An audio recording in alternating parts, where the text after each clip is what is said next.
Halo, apa kabar Bapak dan Ibu? Kembali selamat datang di video tutorial ini. Hari ini kita akan menyelami sebuah konsep yang sangat fundamental dan krusial dalam dunia bisnis modern, yaitu Total Quality Management atau TQM, chapter 5 ya, dari buku kita. Nah, tujuan utama dari pembelajaran kita hari ini adalah untuk memahami secara komprehensif apa itu TQM, bagaimana filosofinya, dan mengapa pelajaran TQM ini penting. Tidak hanya belajar teorinya ya, tapi juga untuk mengaplikasikannya secara praktek di berbagai industri. Dengan memahami TQM ini, saya berharap Anda akan memiliki bekal untuk mampu menganalisis dan mengidentifikasi problem di setiap perusahaan dimanapun Anda berkarya, dan sehingga bisa berdampak untuk peningkatan kualitas produk atau layanan perusahaan. Jadi kualitas ini sebenarnya tidak hanya jargon ya yang sering kita ucapkan, tapi adalah sebuah strategi bisnis juga, di mana kualitas bisa membantu ya meningkatkan daya saing perusahaan kita. Nah, itulah kira-kira ya key question yang akan kita bahas di video tutorial ini. Nah,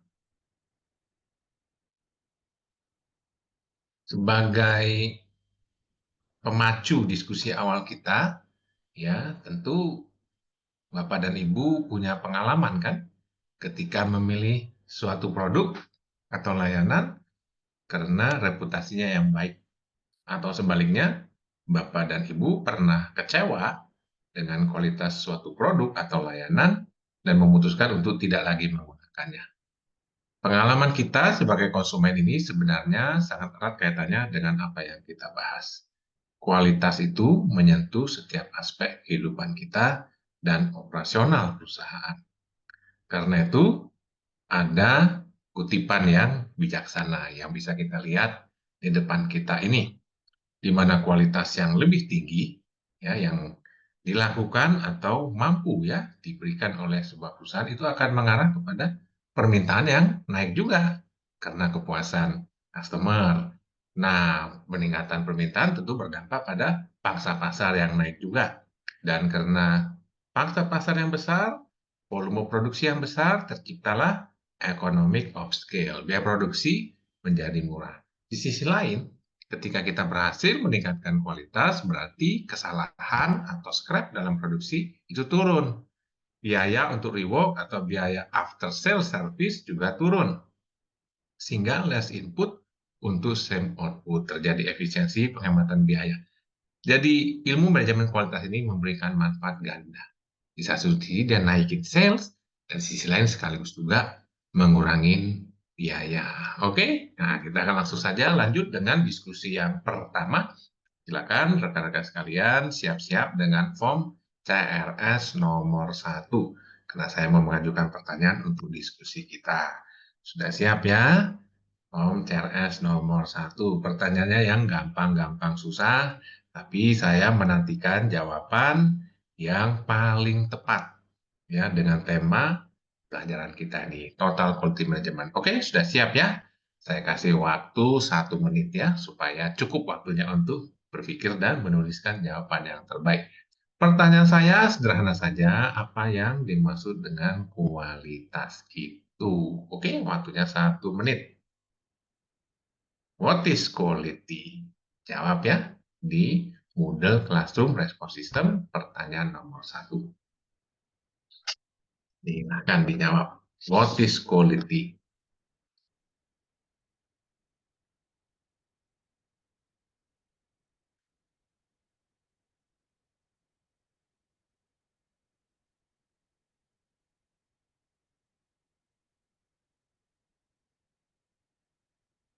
Jadi ada banyak kemungkinan jawabannya ya, tapi saya pilihkan jawaban yang terbaik untuk mengawali diskusi kita malam ini.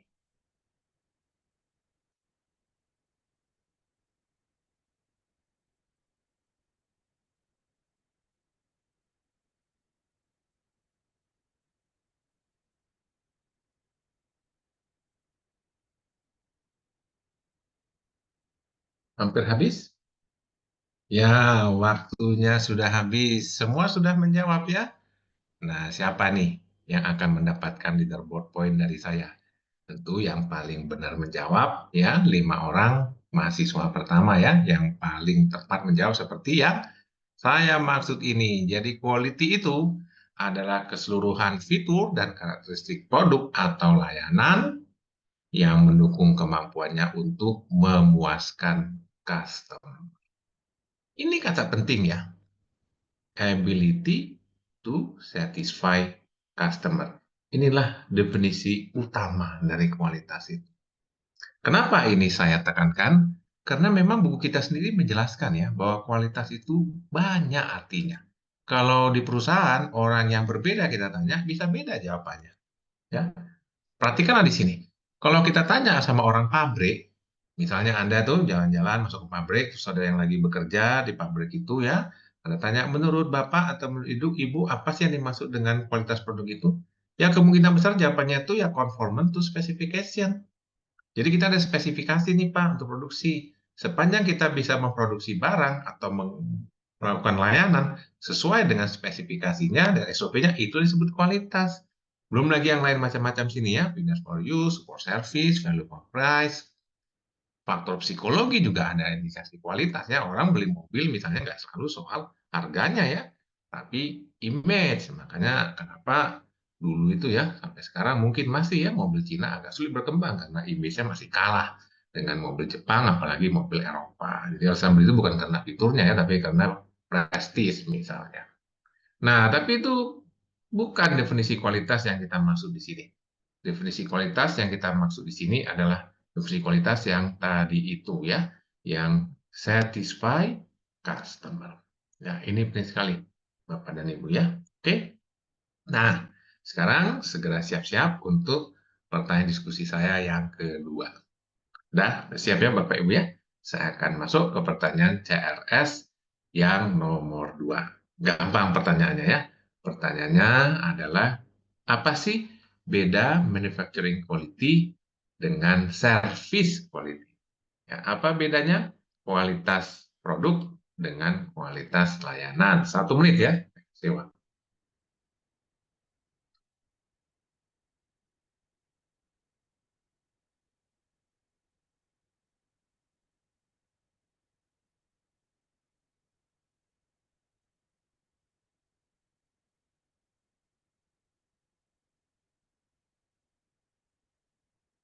Ini CRS nomor 2.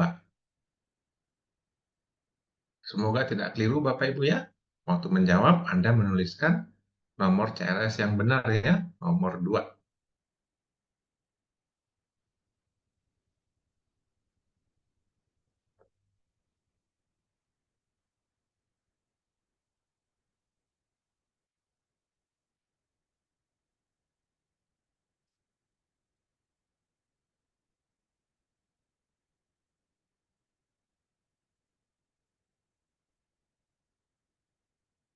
Waktunya sudah lewat 1 menit.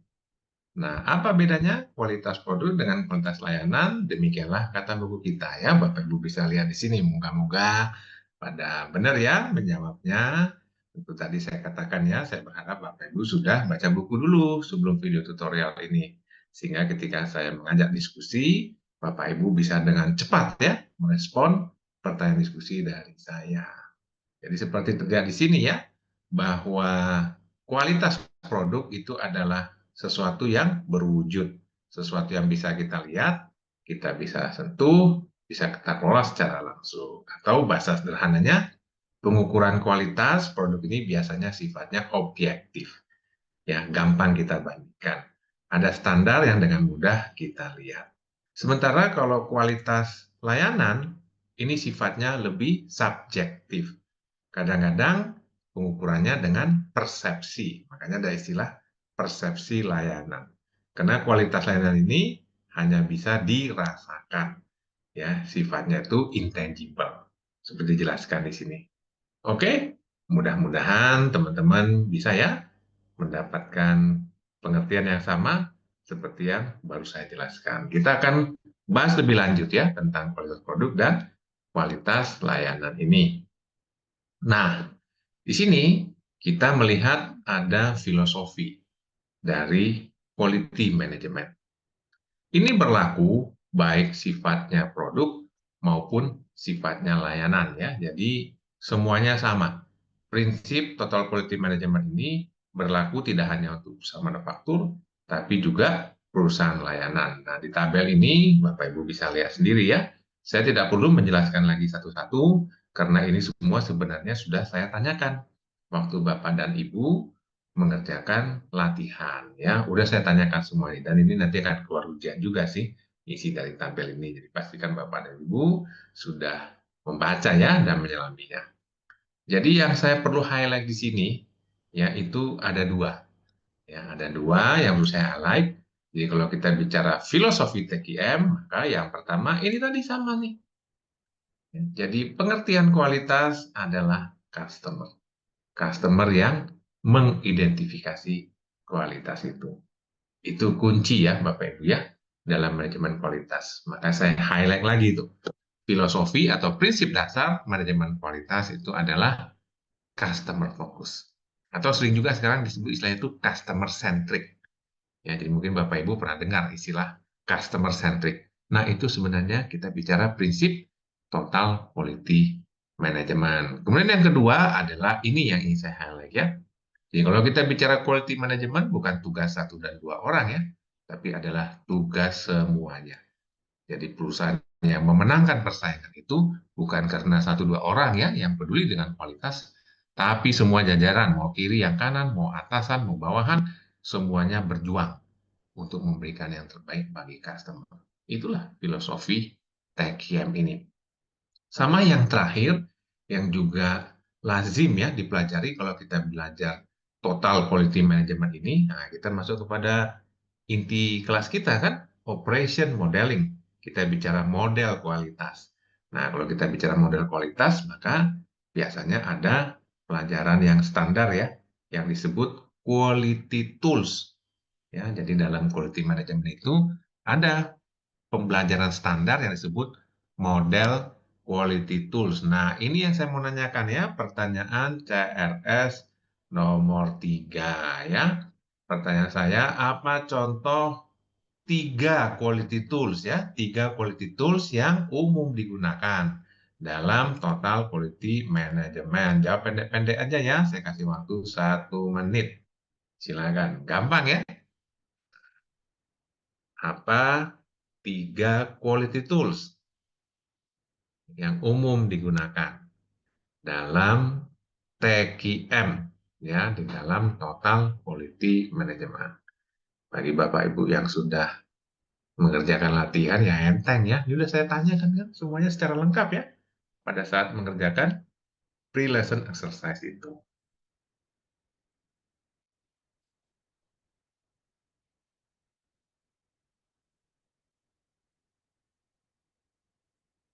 Silakan ya, apa contoh tiga quality tools? Nggak susah itu menjawabnya ya.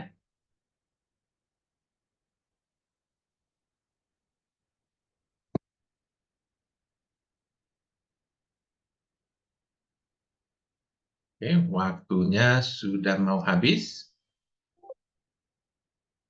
Sudah habis ya, Bapak Ibu ya. Nanti akan kita lihat sama-sama di slide berikutnya contoh-contoh quality tools itu. Oke? Nah, tapi sebelumnya seperti biasa ada pesan sponsor ya, Bapak Ibu ya. Bagi yang ingin bertanya lebih lanjut, seperti biasa ada hal-hal yang ingin tanyakan, boleh kirim WA ke saya ya. Mau yang terkait video tutorial malam ini, atau terkait apa yang Bapak Ibu kerjakan di Camilo, misalnya Bapak dan Ibu ada kendala, kena blokir sama Camilo, jangan lupa ya, langsung aja ditanyakan ke saya kapan saja, untuk saya riset aksesnya. Demikian juga kalau misalnya Bapak dan Ibu ada pertanyaan di Camilo yang Bapak dan Ibu misalnya salah gitu menjawabnya ya, nggak dapat-dapat gitu jawabannya, silakan juga ya, bisa disampaikan ke saya, maka saya dengan senang hati nih untuk membantu ya, memberikan jawaban-jawabannya. Oke, seperti itu ya. Nah, kita bisa lanjut lagi ke slide berikutnya. Nah, tadi ini sudah ya, sudah saya jelaskan rincian dari filosofi TQM ini. Kita langsung saja kepada ini. Nah, jadi di sini ada quality tools dan biasanya secara tradisi ya ada istilah seven tools ya. Jadi total quality ini adalah suatu konsep manajemen kualitas yang menekankan model-model pengendalian mutu, namanya quality control ya. Model-model pengendalian mutu dengan alat-alat bantu ini. Ini rasanya mungkin beberapa kita sudah pada paham ya. Kita sudah familiar kan ya dengan tools-tools ini. Bagi Bapak Ibu yang sudah baca buku, mengerjakan latihan, ya harusnya sudah fasih. Ya, bagi yang sudah mengimplementasikannya di perusahaan ya, beberapa tools itu tentu ya lebih mudah lagi ya untuk memahami ya esensi dari model kualitas yang ada di depan kita ini. Nah, sekarang kita akan belajar ya lewat studi kasus. Saya akan memaparkan sebuah kasus, begitu ya. Saya akan memaparkan sebuah kasus yang disebut kasus itu sebenarnya masalah. Ya, sebuah masalah di perusahaan, kemudian Bapak dan Ibu saya minta untuk memilih dari seven tools ini ya, ada cause and effect diagram sampai histogram itu, tool mana yang paling cocok digunakan. Sudah jelas ya? Nah, kita akan mulai yang pertama khusus untuk Bapak-Bapak. Ya, jadi saya sengaja ini bagi-bagi ya nanyanya, diskusinya supaya semua kebagian dapat leaderboard point ya. Bapak Ibu semuanya kebagian nilai gitu. Jadi saya sengaja nih bikin pertanyaannya bervariasi agar semuanya ya bisa dapat nilai. Jadi yang pertama ini hanya khusus untuk Bapak-Bapak. Yang Ibu-ibu istirahat dulu ya, nonton aja dulu video ini. Jadi pertanyaannya pertanyaan CRS nomor 4A ya Bapak Ibu ya. Ini khusus yang Bapak-Bapak dulu ya. CRS, ini yang jangan lupa dibuka formnya, pertanyaannya nomor 4A. Udah siap ya? Nah, jadi saya akan menceritakan sebuah kasus, Bapak dan Ibu memilih ya, dari Seven Tools ini mana yang paling cocok untuk diaplikasikan menyelesaikan masalah itu. Oke, sudah siap ya nih Bapak-Bapak? Kasusnya adalah seperti ini. Ada sebuah restoran yang lagi mengalami peningkatan komplain pelanggan yang makan di restoran ini. Ya, mulai dari lamanya, waktu penyajian makanan, dan lain-lain. Nah, sehingga si manajer restoran ini ya, karena melihat peningkatan komplain yang demikian tinggi itu ya belakangan ini, ingin mengetahui apa sih yang sebenarnya menjadi akar permasalahan. Kenapa komplain itu naik? Sehingga bisa diambil tindakan untuk memperbaikinya. Silakan langsung dijawab ya, Bapak-Bapak ya. Waktunya saya kasih itu hanya 30 detik. Ya, silakan.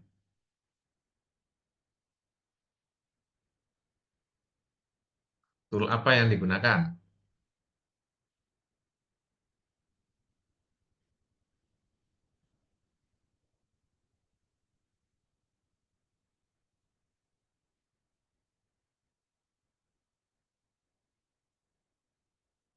Ibu-ibu siap-siap ya. Setelah ini giliran ibu-ibu. Ya, setelah ini giliran ibu-ibu. Oke, maksudnya habis ya. Sekarang giliran ibu-ibu sama saya kasih waktu 30 detik juga. Hanya ibu-ibu saja ya. Nah, ini nomor soalnya itu 4B.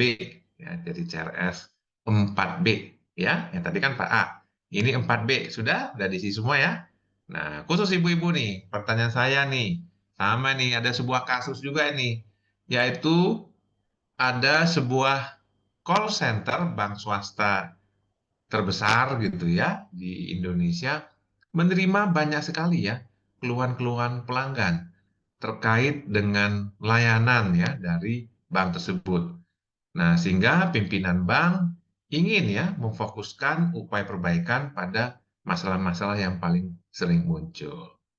Nah, tool apa yang digunakan paling cocok di situ? Saya kasih waktunya, eh, saya kasih waktunya 30 menit. Silakan.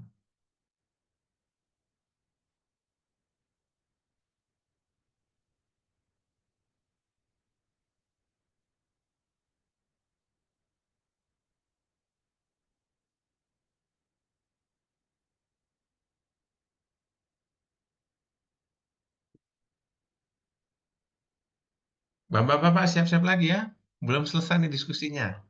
Silakan bapak-bapak siap-siap lagi yang berikutnya. Balik lagi ya, bapak-bapak. Siap-siap ya, bapak-bapak. Waktunya 30 detik. Pertanyaan 4C. Ya, 4C ya, bapak-bapak. Siap ya? Nah, sebuah pabrik minuman kemasan, ya, pabrik minuman kemasan ingin memastikan volume setiap produksi botolnya, ya, volume aqua di dalamnya konsisten dengan standar kualitas yang ditetapkan.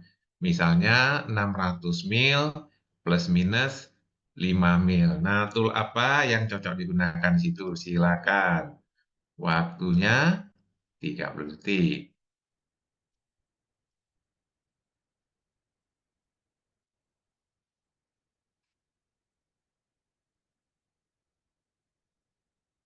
Gampang kan ya? Ibu-ibu siap-siap lagi ya. Setelah ini giliran terakhir nih, ibu-ibu ya. Nomor 4D ya. Jadi kasus 4D. Ibu-ibu silakan nih siap-siap. Ya, sudah selesai dengan bapak-bapak ya. Terakhir nih ibu-ibu lagi ya. Dengar nih kasusnya itu. Sebuah tim software developer sering lupa melakukan beberapa langkah penting sebelum merilis aplikasi yang mereka kembangkan, yang menyebabkan munculnya banyak bug atau cacat program setelah aplikasi itu dirilis. Pimpinan perusahaan kemudian membuat lembar periksa yang berisi daftar semua tugas yang harus diperiksa dan diverifikasi, sudah harus lolos, sudah harus benar sebelum aplikasi baru itu dirilis kepada penggunanya. Nah, tool apa yang cocok digunakan di situ? Silakan, waktunya 30 menit. Nomor 4D ya, silakan.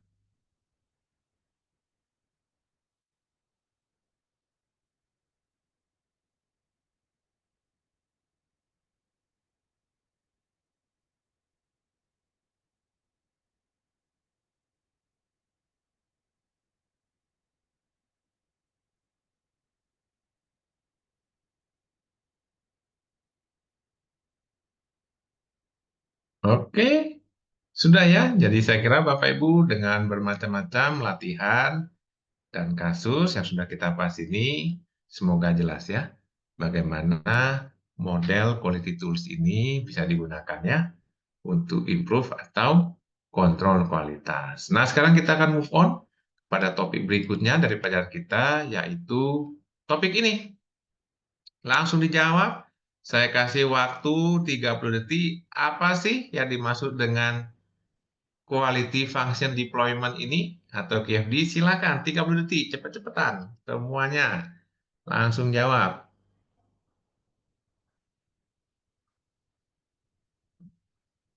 Kenapa QFD ini salah satu pelajaran juga ya dalam manajemen kualitas. Silakan harus cepat.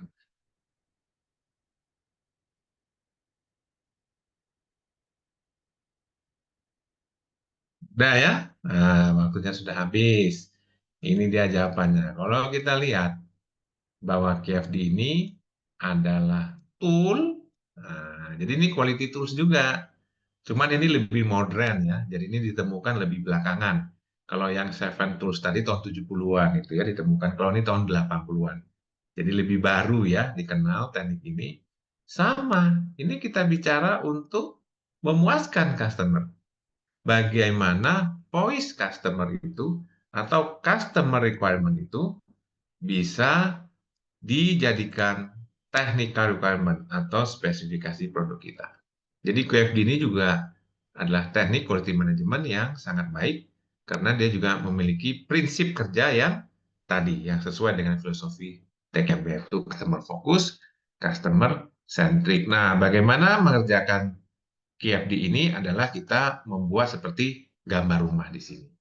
Ya, jadi ini di buku ada penjelasannya panjang lebar ya. Jadi saya hanya menjelaskan singkat saja. Namun kalau nanti Bapak dan Ibu misalnya ya dalam tugas kelompoknya ingin mengaplikasikan teknik ini, maka silakan ya untuk diskusi lebih lanjut dengan saya.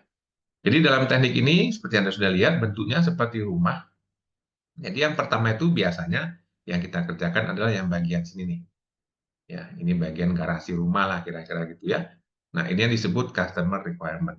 Jadi kita melakukan survei untuk mengenali apa saja sih yang menjadi customer requirement itu. Kita tulis di situ, lalu kemudian kita kasih bobotnya. Nah, ini bobotnya ya. Dimana kalau bobotnya angkanya makin besar, berarti semakin penting. Ya, jadi itu langkah yang pertama. Langkah yang kedua adalah menetapkan technical specification. Itu yang ini nih. Jadi kalau produk atau layanan, dia kan punya spesifikasi, dia punya syarat-syarat layanan. Kalau kita bicara produk, itu semacam fitur-fitur produk yang selama ini sudah dikuasai perusahaan. Jadi yang menjadi atap rumah lah kira-kira itu ya, yang sebelah sini ya, plafonnya itu, ini adalah technical capabilities. Apa yang perusahaan mampu lakukan untuk memenuhi keinginan customer itu. Tulislah di situ. Nah, yang di tengah ini namanya relationship matrix. Nah, jadi kita di sini melalui konsep brainstorming, jadi biasanya sambil diskusi ya, lintas departemen, kita mencoba melihat hubungan antara keinginan customer ini dengan technical specification. Nah, kalau kita lihat di sini ada simbol-simbol ya, di mana ada artinya itu. Kalau dia ada tanda cek plus bulatan ini berarti strong positif. Jadi contoh di sini kalau kita lihat yang ini ya, ada satu ya. Nah, jadi durable. Jadi customer itu ingin backpack atau tas ransel yang tahan lama. Nah, ini sesuai nih dengan kita punya produk atau karakteristik dari pabrik kita yang bisa membuat produk yang backpacknya itu memang kuat. Kira-kira seperti itu ya. Nah, jadi ini yang disebut dengan relationship matrix. Nah, yang di kanan ini, itu langkah berikutnya adalah competitive analysis. Nah, jadi kita juga sekaligus melakukan scoring ya dengan teknik KFD ini, bagaimana posisi perusahaan kita dibandingkan dengan kompetitor. Kalau kita lihat di sini, bahwa AS itu maksudnya kita ya, our backpack. Nah, kalau yang A dan B di kompetitor B, kita nih unggul nih. Kita unggul untuk yang keinginan customer yang pertama. Nah, kalau kita lihat di sini kita masih, ini mungkin ya, yang dua paling bawah ini kita paling jelek nih. Yang kompetitor A di sini terlihat lebih unggul ya. Nah, jadi sebenarnya dengan teknik IFD ini, kita bisa tahu apa keinginan customer, kita bisa lihat kemampuan perusahaan kita, itu tadi yang bagian plafon, sama yang paling kanan inilah competitor analysis. Kita bisa lihat posisi perusahaan kita sekarang seperti apa, dan kondisi seperti apa, dan yang mana yang kita perlu improve dari bisnis kita, produk kita untuk mungkin launching ya, kalau kita ada launching produk baru, 6 bulan lagi, setahun lagi, nah kita yakin nih, yang kita update ini, produk baru ini memang sudah lebih baik ya, lebih sesuai dengan keinginan customer. Begitu ya Bapak Ibu ya, ini satu contoh. Nah, saya juga memberi contoh lain ya, KFD ya. Ini nanti Bapak dan Ibu bisa lihat PowerPoint-nya ya. Ini dari buku yang berbeda. Ya, kalau tadi kan dari buku kita, ada buku yang lain untuk memperkuat ya pemahaman Bapak dan Ibu. Ini misalnya contoh quality untuk kamera ya, untuk kamera digital ya, seperti yang ada contohnya di situ. Nah, jadi memang kalau kita perhatikan ya, konsep quality function deployment ini atau QFD juga adalah tool ya atau model ya. Gambar ini kan sebuah model sebenarnya ya, operation model yang bisa digunakan oleh perusahaan untuk improvement quality. Ya, ini biasanya digunakan untuk kita melakukan upgrade produk atau layanan. Ya, jadi kalau layanan sekarang kita mau upgrade, nah kita bisa menggunakan tool ini. Ya, jadi ini tool yang contohnya di sini adalah sebuah kamera. Nah, aspek yang terakhir yang mau kita bahas adalah aspek reliability. Karena customer itu senang dengan kehandalan ya. Kalau dia misalnya pakai produk, ya dia maunya kan tahan lama. Jadi reliable ini ya nggak gampang rusak ya, dia tahan lama. Nah, inilah konsep yang sering juga disebut dengan istilah Taguchi. Taguchi nama seorang profesor ya, profesor operation dari Jepang. Nah, dialah yang pertama kali menelurkan ide pentingnya kehandalan produk atau layanan itu.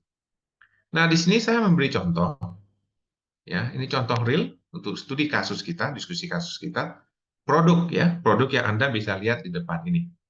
Nah, ini adalah produk PowerPoint presenter ya, yang Prasetya Mulia gunakan. Jadi kenapa saya memilih produk ini? Karena sudah ada contoh real ya kasusnya yaitu Universitas Prasetya Mulia. Jadi sekarang kita pakai produk ini ya, Laser Point Presenter itu yang mereknya Logitech. Nah, ini ada mereknya di sini ya, Bapak Ibu bisa lihat. Mungkin Bapak Ibu juga punya produk ini ya.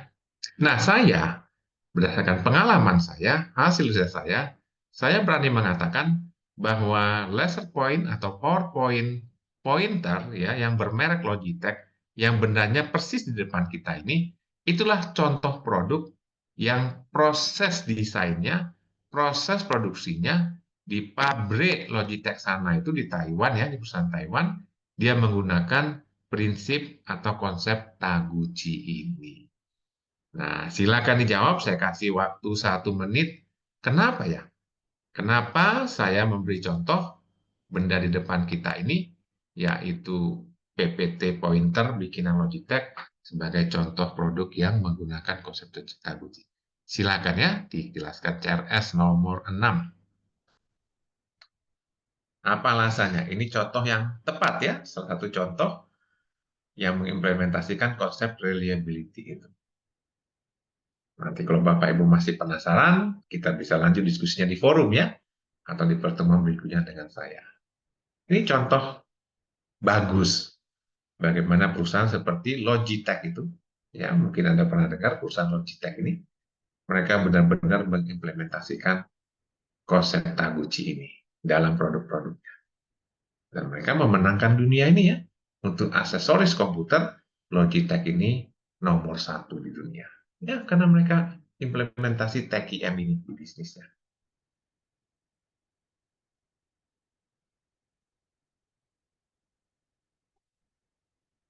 Nah, ya, sudah dijawab ya. Nanti tunggu tuh respon saya. Kalau yang masih penasaran, boleh ya ditanyakan nanti di forum ya. Kita bisa diskusi lebih lanjut. Apalagi kalau perusahaan Bapak dan Ibu kebetulan lagi menghadapi masalah reliability ini ya, kehandalan ini. Nanti kita bisa bahas ya di forum atau di pertemuan berikutnya dengan saya. Nah, kita sudah sampai di ujung ya. Jadi kalau kita bicara quality management, kita juga bisa aplikasikan. Seperti di pelajaran kita sebelumnya ya. Di video tutorial sebelumnya ketika kita bicara supply chain management. Jadi konsep quality management ini bisa kita extend ya, tidak hanya di internal perusahaan kita untuk proses manajemen, tapi juga quality management ini kita bisa tularkan. Bisa kita ajarkan ke supplier-supplier kita supaya mereka juga mengimplementasikan TGM dan ke jaringan di kita sebelah kanan, distributor-distributor kita agar mereka juga menerapkan prinsip TGM sehingga pada akhirnya ya keseluruhan jaringan supply dari perusahaan kita ini bisa merasakan manfaat atau keunggulan dari TKM ini. Oke, begitu ya Bapak dan Ibu. Tak terasa kita telah sampai di akhir pembahasan mengenai total quality management ini. Seperti biasa, saya sangat mendorong ya Bapak dan Ibu untuk mempelajari terus ya topik TKM ini karena banyak sekali kasus-kasus menarik dan artikel ilmiah yang bisa memperkaya pemahaman Bapak dan Ibu. Bapak dan Ibu juga bisa mengamati perusahaan-perusahaan di sekitar kita dan menganalisisnya. Bagaimana quality bisa membuat perusahaan-perusahaan itu memenangkan persaingannya. Semoga apa yang kita pelajari hari ini dapat memberikan pencerahan dan memicu semangat Bapak dan Ibu untuk terus belajar. Terima kasih atas perhatian dan partisipasi aktif dari Bapak Ibu ya di CRS Form yang kita sudah diskusikan. Seperti biasa, kalau masih ada pertanyaan lebih lanjut, silakan sampaikan di forum atau jangan ragu untuk kirim pesan WA ke saya. Sampai jumpa di video tutorial berikutnya. Salam.